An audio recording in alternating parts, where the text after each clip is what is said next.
Merci, vraiment merci. Alors, on peut penser que je dois avoir l'habitude de parler aux gens à travers tous les vidéos que j'ai déjà faites, mais ça ne m'arrive pas souvent de me retrouver avec une telle foule devant moi, avec des femmes et des hommes qui ont du cœur, de la générosité, qui sont là avec beaucoup d'amour, beaucoup de passion, et j'ai ressenti tout à l'heure une énergie assez extraordinaire. Je n'ai pleuré. Un enfant a résumé dans un mot: vous êtes le héros des enfants. Non, je suis rien du tout, je suis Carlo Brusa. Un jour, je me suis réveillé et j'ai entendu un président qui m'a dit: vous êtes confiné, vous allez rester chez vous pendant 23 heures et vous sortirez 1 heure par jour. Et là, l'avocat, qui avait fait un peu de pénal, il a dit: comment se peut-il qu'un président qui n'a aucune légitimité constitutionnelle à ce niveau puisse décider lui-même de m'enfermer, de m'emprisonner? Et là, contrairement à celles et ceux qui sont pliés dans le silence le plus absolu, j'ai dit: il y a un gros problème, un gros souci. Tout ce que j'ai appris à la fac, tout ce que j'ai enseigné, tout ce que j'ai défendu pendant des années était parti en vrille à travers cette allocution que faisait que ce président, qui théoriquement était le président d'une magnifique démocratie, du pays de droits de l'homme, s'érigeait en monarque dictateur, décidant que le peuple français... Parce que, je vous dis, quand on parle de cette manière, tout de suite, on se fait traiter de complotiste, on se fait traiter de tous les noms, mais en réalité, c'est du droit.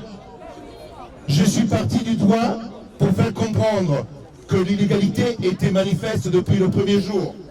Parce que le président de la République n'a pas le pouvoir qui lui est conféré par la loi de décider que le peuple français soit enfermé pendant 23 heures par jour. Et ceci était quelque chose qui m'a choqué. Et c'est à partir de là que j'ai décidé de créer Réaction 19. Pourquoi? Pour tenter de faire comprendre qu'on ne peut pas accepter dans un pays comme la France, qui était la lumière des droits de l'homme, qui est le pays de 1789, qu'on puisse se retrouver traités comme des objets du droit et n'être plus personne devant ce qu'on appelle une forme de dictature que j'appelais tout de suite dictature sanitaire.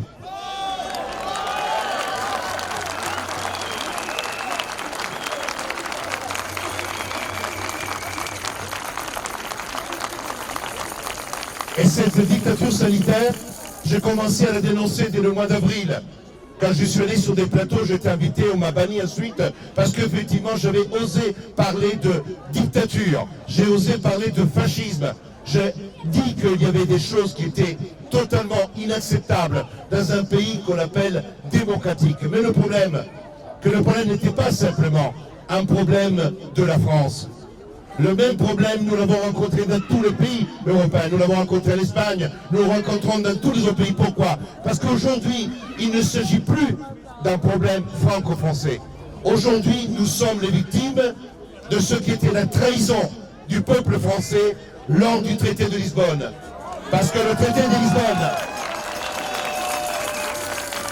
le peuple français avait dit: nous voulons rester une nation, une patrie, un territoire. Et c'était aussi les autres pays d'Europe. Et du fait que le peuple avait voté contre, eh bien, les députés qui sont au service de la gouvernance mondiale ont trahi le peuple et ils ont créé ce monstre qu'on appelle aujourd'hui l'Europe. Parce qu'une Europe est technocrate. Vous savez, on n'a pas besoin de rapporter 50 000 preuves quand on est juriste. Je vous rappelle tout simplement que jusqu'au 15 juillet, on ne pouvait pas introduire des médicaments OGM. Que jusqu'au 15 juillet, le peuple s'était battu pour empêcher la pénétration de certains médicaments qui allaient nous traiter de cobayes. Eh bien, en 21 jours, on a réussi à changer des années de législation pour permettre aux Big Pharma de pouvoir nous piquer avec de l'ARN messager. Et ça... Et depuis le 15 juillet, l'Europe de la Commission de Mme von der Leyen, l'Europe des technocrates, l'Europe de M. Breton, l'Europe de gens qui ne sont pas élus. Parce que la démocratie, c'est quoi? C'est élire. La démocratie, c'est élire des députés, des sénateurs, mais qui, quand ils siègent au Parlement, décident pour le peuple. Et non simplement en train d'enregistrer les lois décidées par l'exécutif. Parce que la dictature, c'est ça. La dictature, ce n'est pas la démocratie. C'est la réunion entre les mains d'un seul pouvoir, de l'ensemble des autres pouvoirs. Aujourd'hui, en France, en Europe, nous n'avons pas de pouvoir législatif. Tout est entre les mains des technocrates, tout est entre les mains de l'exécutif.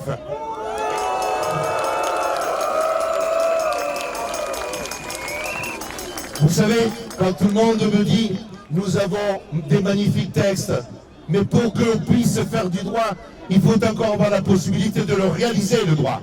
Ça veut dire qu'il vous faut un tribunal. Nous n'avons plus de tribunaux. Nous avons un Conseil constitutionnel qui a validé des lois qui sont des lois totalement contraires. On a violé d'une manière honteuse tous les textes, y compris pour les lois organiques, et tout est passé comme une lettre à la poste. Nous n'avons absolument plus un contrôle de constitutionnalité parce que nous avons un Conseil constitutionnel dont beaucoup qui siègent sont des gens qui ont commis des infractions pénales et qui ne devraient même pas mériter d'être assis au Conseil constitutionnel, et ils sont là pour juger les lois. Ensuite, vous avez un Conseil d'État. Conseil d'État, le Conseil de fonctionnaires de l'État. Le Conseil des fonctionnaires de l'État qui ne sont pas là pour juger. Parce que pour juger, il faut ce qu'on appelle un tiers impartial. Et pas ceux qui sont de la fonction publique, qui sont là à attendre les nominations du gouvernement, qui vont juger les décrets. Il n'y a pas eu, depuis un an, une décision qui a été rendue par le Conseil d'État qui puisse être digne de ce nom. Ce ne sont que des décisions qui ne fait que correspondre aux besoins du pouvoir. Et quand on a eu le Conseil d'État qui a retoqué quelque chose, c'était simplement pour dire l'administration a modifié ce décret, rajouter ce truc-là pour que tu sois dans l'égalité. Donc nous n'avons plus de justice. Et ça, c'est quelque chose qui atteste d'une manière claire que nous sommes aujourd'hui dans une dictature. Le mot dictature, cela veut dire que quand vous avez la trilogie de pouvoir, le pouvoir judiciaire, le pouvoir exécutif et le pouvoir législatif qui ne sont plus séparés, vous avez une situation dans laquelle vous ne pouvez plus combattre de manière démocratique.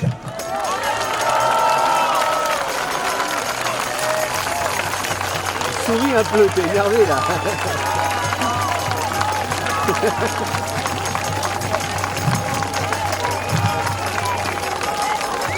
Merci beaucoup. Vous savez, la Covid-19 est un phénomène exponentiel qui a permis de comprendre que notre société était déjà en dégénérescence avant même la Covid. La Covid n'a fait que confirmer que nous pensions être dans un bel état, dans une Europe merveilleuse. La liberté, oui, la liberté de dépenser, la liberté de voyager pour aller dépenser l'argent dans les pays, faire du tourisme, faire tourner la machine.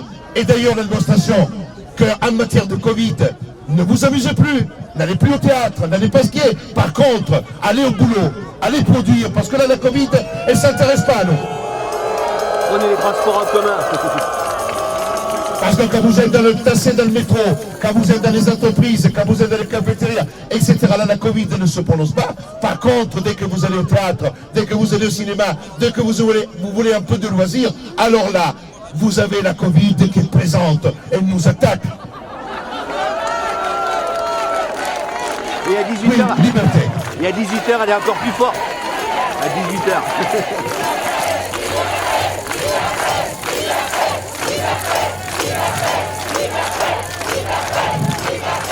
Vous savez, le mot que vous êtes en train d'utiliser, je vous rappelle tout simplement que nous sommes là en train de faire une réunion. Nous avons la police autour de nous. La police qui est là pour nous protéger, pour nous garder ici.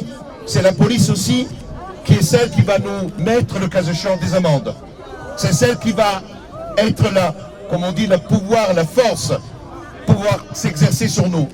Je vous rappelle tout simplement que ce mot liberté est un mot fondamental, mais aujourd'hui, on ne peut plus manifester si on n'est pas autorisé. Le régime des autorisations, c'est le régime des dictatures. Ensuite, on parle de liberté. La liberté d'expression, bien sûr, je suis en train de parler sur cette estrade parce que Sheila, d'Action 20h, a mobilisé et organisé cette réunion d'aujourd'hui. Et je la remercie.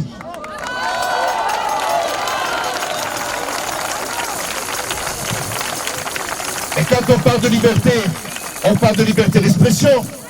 Quelle est la liberté? Aujourd'hui, j'ai rencontré ici Chloé, lanceur d'alerte. On lui a coupé sa chaîne YouTube. Ma chaîne YouTube, avec 80 000 personnes, elle a été coupée hier, finie, supprimée. Toutes les personnes qui se... Oui, elle a été supprimée sans avertissement, parce que effectivement nous dérangeons. Il y a Agora TV qui est ici.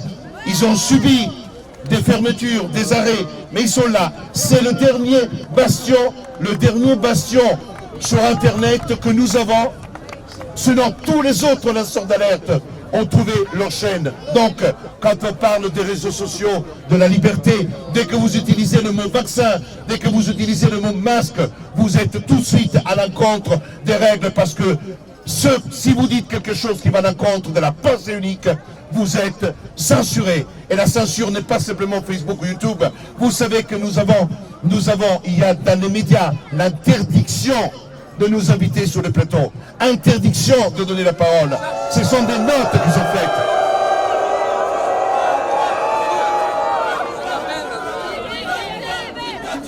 Ce que je suis en train de vous dire, tout simplement, c'est qu'aujourd'hui, si nous prenons les 17 articles de la Déclaration des droits de l'homme, qui est le socle, eh bien, il n'y a pas un article qu'aujourd'hui ne soit pas bafoué par le pouvoir en place. Et ça, et pour aujourd'hui, quand on parle de cette réunion qui a pour but avant tout de se rencontrer pour montrer qu'on n'est pas que derrière un écran, qu'il faut avoir le courage de descendre dans la rue, il faut avoir le courage de crier la liberté, il faut que chacun de nous soit un ambassadeur de liberté, de critique, d'esprit libre, de tête pensante, parce que la libération n'est pas une libération physique, nous devons être libérés dans nos têtes. Et pour que nous puissions aller de l'avant, nous devons gagner des batailles. Et nous avons une bataille qui est la bataille pour nos enfants. Parce qu'aujourd'hui, quand j'ai proposé de mesurer l'oxygène à travers l'opération OxyChild, c'était utiliser un moyen technique simple, mais efficace, qui nous permet de comprendre. Et aujourd'hui, les choses se bougent. Nous avons des constats d'huissier, nous avons des remontées d'infos. Et aujourd'hui, nous sommes...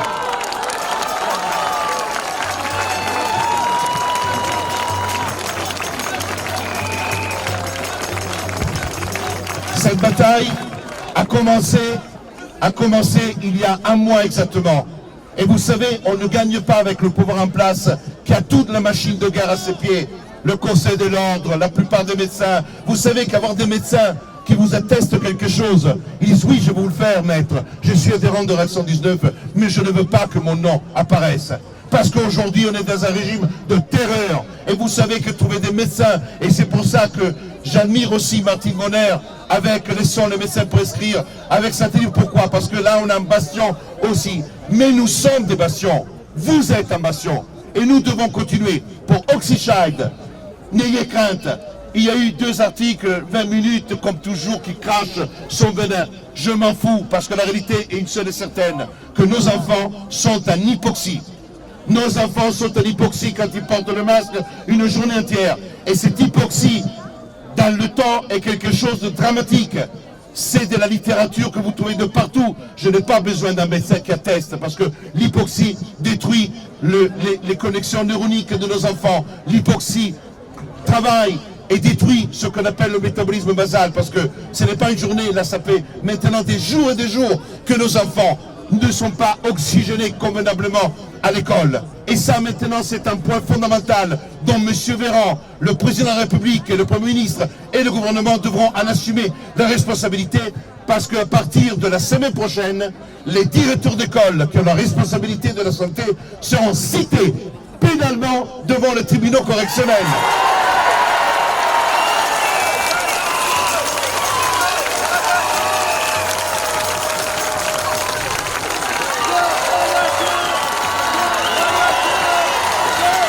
Merci beaucoup. Vous savez, nous avons déposé, merci, nous avons déposé la plainte contre les masques, c'était le mois de novembre.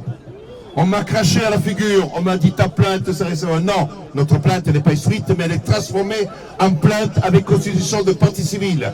Lundi, vous aurez sur le site de Réaction 19 la plainte de 91 pages.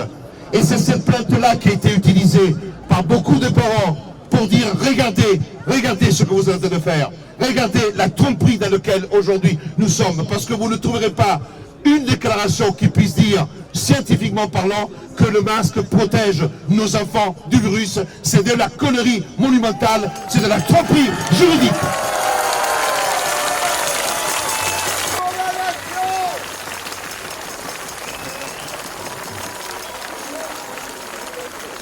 C'est pour cette raison, n'ayez crainte.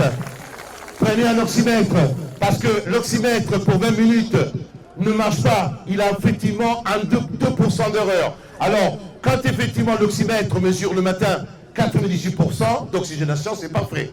Mais quand l'oxymètre mesure 88%, il est plus parfait, parce qu'effectivement ça dérange. Et alors, c'est parce que ça dérange. Mais vous savez, quand vous lisez même ceux qui ont tenté de faire passer ceci comme étant une opération, parce qu'il y a même des gens d'associations qui peuvent sembler voisines, qui ont exprimé des doutes, et ça c'est très grave. Parce qu'on dirait maintenant que c'est la chasse qui a des idées. Moi je m'en fous personnellement. L'oxymètre, Oxychild, je propose, qui a envie de le faire, le fasse. Et nous avons maintenant 350 ou 400 remontées d'enfants avec des enfants à taux d'hypoxie dans toutes les régions de France et dans tous les départements de France.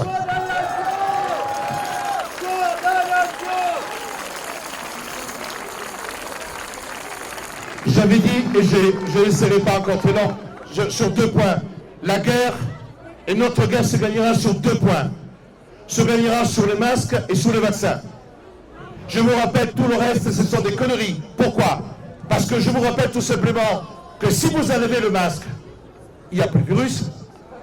Si vous allez lever le masque, vous marchez dans la rue, il n'y a que le masque qu'on appelle un révélateur extérieur d'épidémie.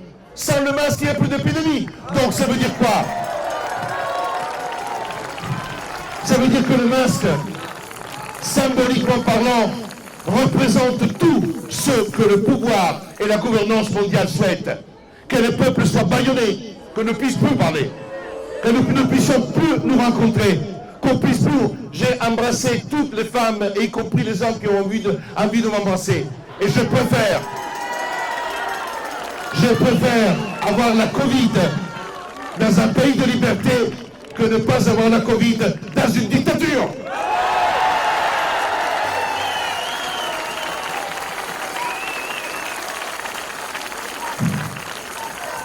On m'a dit sur le plateau que je n'avais rien compris. Parce que, effectivement, quand vous rapportez la preuve que vous mettez le nez dans le caca, alors là, ils sont en difficulté. Regardez sur la plainte des vaccins. La plainte des vaccins a été déposée le 16 décembre. Nous avions anticipé, parce que le juriste raisonne à travers des syllogismes, nous avions anticipé sur les effets secondaires, sur tout ce qui se passait. Regardez, la situation AstraZeneca. Maintenant, il y a 12 pays d'Europe et dans le monde, ça augmente, y compris la Thaïlande, qui n'utilisent plus AstraZeneca. Pourquoi? Parce que vous avez aujourd'hui des effets secondaires, comme des thromboses, qui sont aujourd'hui révélatrices de la tromperie dans laquelle aujourd'hui nous sommes en train de tomber. À travers qui? À travers les Big Pharma.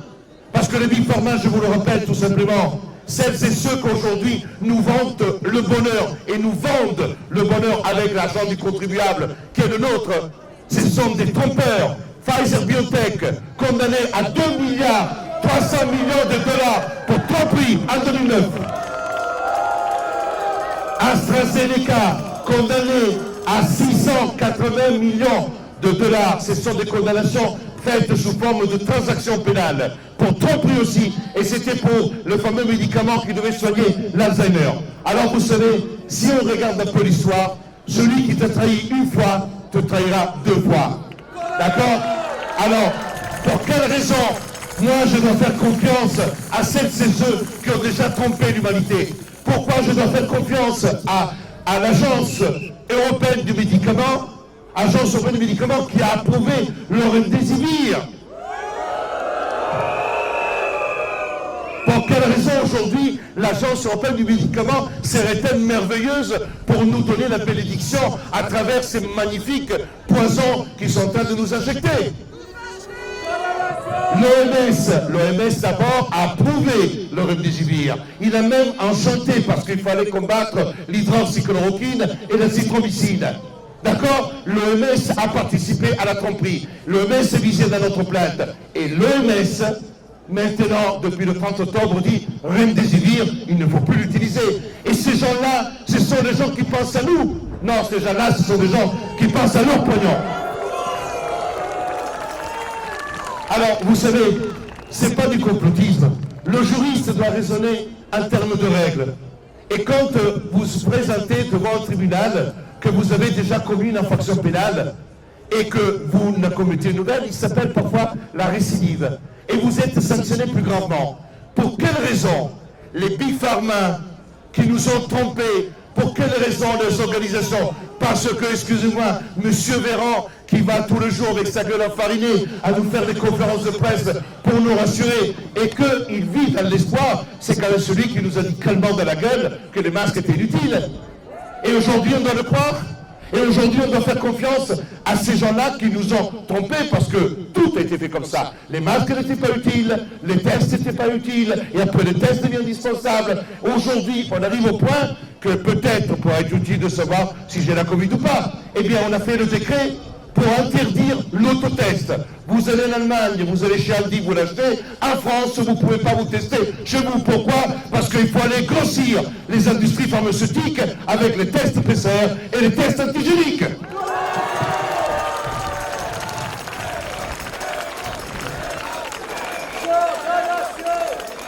Chers amis, je suis très heureux d'être là parce que, effectivement, aujourd'hui, je ressens un peu la confluence. Il y a le musée ici à Lyon de confluence. Et il y a une confluence. La confluence n'est pas celui de générer des extrémismes. La confluence, c'est de retrouver sur les valeurs qu'on fait de ce pays le phare de l'Europe et de l'humanité. Parce qu'il faut être fier de dire je suis français, mais pas dans une approche nationaliste ou xénophobe. Être français, c'est être fier de la culture. Moi, je suis de ce pays parce que quand j'étais en Italie, mon père me parlait de la France. Mon père me parlait de ce pays. Et il me disait, tu vois, là-bas, ils ont 10, 20, 30 ans en avance par rapport à nous. J'ai quitté l'Italie parce que je n'avais ras-le-bol du Vatican. Je n'avais ras-le-bol de religion. Je suis arrivé dans un pays où les hommes et les femmes étaient plutôt sur un pied d'égalité par rapport à l'Italie. Et tout ceci était quelque chose qui m'a poussé à épouser et à aimer cette culture. Et parce que je vous aime, et parce que j'aime ce pays, parce que j'aime la France, que je vais continuer à me battre pour ce pays et pour les gens qui l'habitent et les gens comme vous. Et je vous remercie.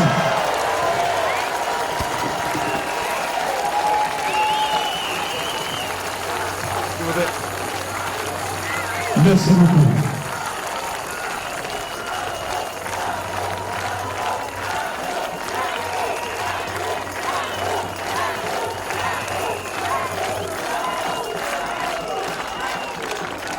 Merci beaucoup.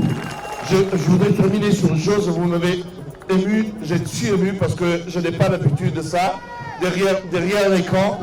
Et je voulais remercier vraiment Martine Bonner parce que je retrouvais dans cette députée, cette femme, une force extraordinaire. Et je peux vous dire que nous avons nos moments de difficulté, nous avons nos moments dans lesquels on se demande si on va y arriver. Et après, quand on est en bas, on remonte tous les deux. Un peu comme vous savez, quand vous êtes au fond de la piscine que vous posez. Et aujourd'hui, être là, tous les deux, c'est une remontée de la piscine, parce qu'on va répartir avec votre énergie pour continuer la bataille. Merci beaucoup, merci Martine, merci Sheila, merci Action 21, et merci à vous tous. Je vous embrasse.